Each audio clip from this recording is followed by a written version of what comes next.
اگر خدا نہ خواستہ ایسا امتحان مولوی سے ہوا وہ تو مر ہی جائے گا۔ کون ایسا امتحان دیتا ہے؟ کیونکہ اس کا ایمان تو ضعیف ہے، اس کا عقیدہ تو کمزور ہے۔ کمزور عقیدے والا سرکار زمانہ کے امتحان میں ناپاس ہو جائے گا۔ اور مولا سجاد کا فرمان ہے جو آخری زمانہ ہوگا وہ بھی بڑا امتحان کا اور سخت زمانہ ہوگا، اور ظہور کا زمانہ بھی امتحان کا ہوگا۔ ایک بندے کو پتہ چلا کہ امام زمانہ کاسائی کی دکان پہ آتا ہے، وہ کاسائی مومن تھا۔ اس کو پتہ چلا کہ اب بھی کاسائی کے دکان پہ امام زمانہ بیٹھا ہے۔ یہ سرکار زمانہ کے دور سغرا کا دور ہے، یعنی غیبت سغرا کا دور ہے۔ اس کو پتہ چلا کہ سرکار بیٹھے ہیں کاسائی کے دکان پہ۔ وہ آیا اور سرکار زمانہ کو سلام کیا، کہا مولا آپ ظہور کیوں نہیں کرتے؟ امام نے فرمایا کہ ابھی دیر ہے۔ مولا کیوں؟ سرکار نے فرمایا کہ 313 پورے نہیں ہوئے ہیں۔ اس نے کہا واہ مولا آپ بھی عجیب بات کرتے ہیں، 1,00,000 دو ہمارے شہر میں ہیں۔ سرکار نے فرمایا 1000 کو چھوڑ، 1,00,000 کو چھوڑ، تو 40 بندے لے کے آ، میں ظہور کرتا ہوں۔ کہا مولا 40؟ آپ بیٹھے ابھی لے کے آتا ہوں۔ وہ گیا، لوگوں کو کہنے لگا سرکار زمانہ فلاں کی دکان پہ بیٹھا ہے۔ اس نے کہا کہ 40 مومن لے کے آ، میں ظہور کرتا ہوں۔ ساروں نے کہا ہم حاضر ہیں، ہم مومن ہیں، سرکار ظہور کرے ہم آتے ہیں۔ اب آ رہے ہیں، سرکار نے کاسائی کو کہا کہ میں جاتا ہوں اوپر چھت پہ، تو بکریاں جتنیاں بھی ہیں وہ بھی چھت پہ لے کے آ، اور تو خود بھی آ، چھری بھی لے کے آ۔ اب سارے چھت پہ، وہ شخص آیا کھڑا ہو کے کہنے لگا مولا میں پہنچ گیا ہوں، دیکھ کتنے مومن ہیں، 40 سے زیادہ ہیں۔ سرکار نے فرمایا جلدی نہیں کرے، امتحان لینا پڑے گا، ایک کو اوپر بھیجے۔ ایک اوپر آیا، سرکار نے کہا کیا ظہور چاہتے ہو؟ جی مولا۔ خاموش ہو کر کے بیٹھ جاؤ۔ اور سرکار نے بکریوں کو کہہ دیا کہ آواز نہیں نکالے، بکریاں بھی خاموش، وہ بھی خاموش۔ سرکار نے کاسائی کو حکم دیا پرنالے کے قریب بکری کو ذبح کرے۔ جیسے ہی اس نے پرنالے کے قریب بکری کو ذبح کیا، خون پرنالے سے نیچے گرا۔ جو نیچے والے تھے انہوں نے دیکھا کہ یہ بندہ گیا، خون آ گیا، شاید وہ ذبح ہو گیا۔ اب سرکار نے فرمایا دوسرا آئے، پھر دوسرا آیا۔ سرکار نے کاسائی کو حکم دیا کہ پرنالے کے قریب بکری کو ذبح کرے۔ پھر دوسری بکری ذبح ہوئی اور خون نیچے گرنے لگا۔ انہوں نے دیکھا کہ دوسرا گیا، پھر بھی پرنالے سے خون آیا، دوسرا بھی ذبح ہو گیا۔ سرکار نے فرمایا اب تیسرا ہے۔ ایک نے کہا تو جا، دوسرے نے کہا تو جا، اس نے کہا تو جا، اس نے کہا تو جا۔ دھیرے دھیرے پیچھے ہٹتے ہٹتے سارا بازار صاف۔ سرکار اس شخص سے مخاطب ہو کے فرمایا کہ کہاں گئے تیرے 40 مومن؟ سرکار میں کیا کروں، امتحان میں ناپاس ہو گئے۔ سرکار نے فرمایا مجھے ایسے نہیں چاہیے۔ اب مولا سرکار زمانہ نے اس کاسائی کو زبان سے کچھ نہیں کہا، بس اشارہ کیا، یعنی نیچے چھلانگ لگا، چھت سے نیچے چھلانگ لگا۔ اس نے دیر ہی نہیں کی، چھلانگ لگائی، پھر اوپر آیا، پھر چھلانگ لگائی، پھر اوپر آ کے تیسری بار چھلانگ لگائی۔ سرکار نے فرمایا کیا کر رہے ہو؟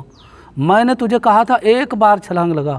اس نے کہا مولا مجھے کیا پتا کہ آپ کیسا گرنا پسند کریں گے، میں کیسے گروں اور کون سا گرنے کا طریقہ آپ کو پسند ہوگا۔ سرکار زمانہ نے فرمایا مجھے ایسے 313 چاہیے، ایسے 313 چاہیے، پھر میں ظہور کروں گا۔ تو سرکار زمانہ کا امتحان بڑا سخت ہوگا، اور آتے ہی میرا مولا عجیب و غریب حکم کرے گا۔ مثلا کہے گا کعبے کو گرا دو۔ اب جو ضعیف ایمان والے ہیں، جو ضعیف عقیدے والے ہیں، وہ کہیں گے واہ مولا واہ، اللہ کا گھر ہے، بیت ہے، ہمارا قبلہ ہے، ہم حج کرتے ہیں، زیارت کرتے ہیں، طواف کرتے ہیں، کیسے گرا دیں؟ جیسے رسول نے اپنے دور میں کہا تھا مسجد زرار کو گرا دو۔ کچھ منافقوں نے کہا واہ یا رسول اللہ یہ کیا کر رہے ہیں، قرآن کی تلاوتیں ہوتی ہیں، اللہ کی عبادت ہوتی ہے، تسبیحیں ہوتی ہیں، نماز ہوتی ہے، اللہ کے گھر کو کیسے گرا دیں؟ حضور نے فرمایا تم کو نماز کس نے دی ہے؟ میں نے دی ہے نا۔ قرآن کی تلاوت کس نے سکھائی ہے؟ میں نے سکھائی ہے نا۔ تسبیح کس نے دی ہے؟ میں نے دی ہے نا۔ اللہ کس نے بتایا؟ میں نے بتایا ہے۔ اب میں حکم کر رہا ہوں گرا دو تو گرا دو۔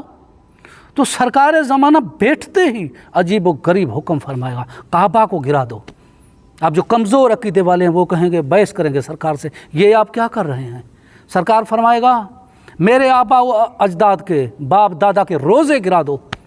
اب کمزور عقیدے والے بحث کریں گے، مولا یہ کیا کر رہے ہیں؟ ہم زیارت کرتے ہیں، ہم زواری کرتے ہیں، اماموں کے روزوں کو کیسے گرا دیں؟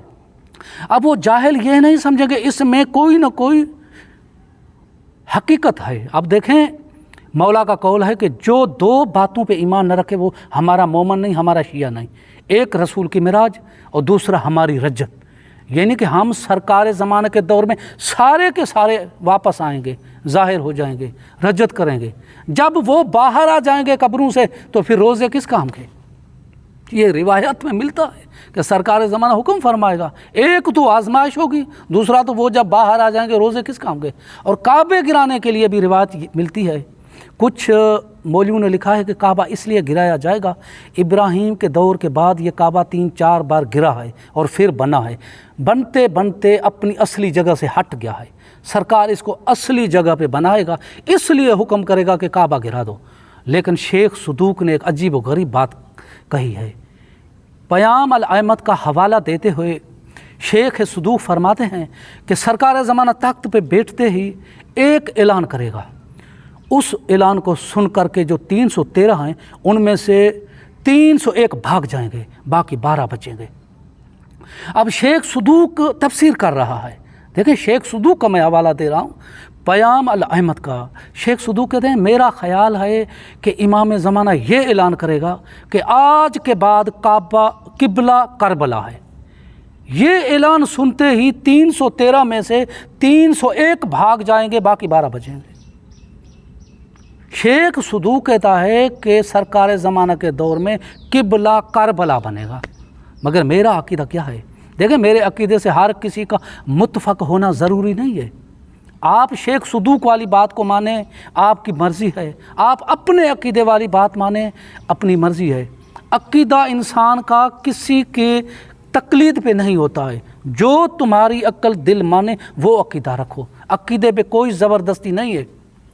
میرا عقیدہ یہ ہے کہ سرکار زمانہ کے ظہور کے وقت جو قبلہ ہے وہ امام حسین کا چہرہ ہوگا۔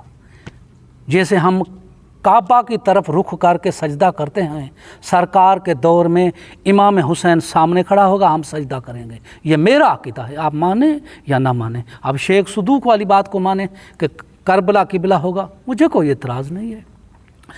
بڑی مشہور روایت ہے اور بہار الانوار میں بھی موجود ہے جو کہ سرکار زمانہ 18,000 امامے والے مجتہد قتل کرے گا، ان کی گردنیں اڑائے گا۔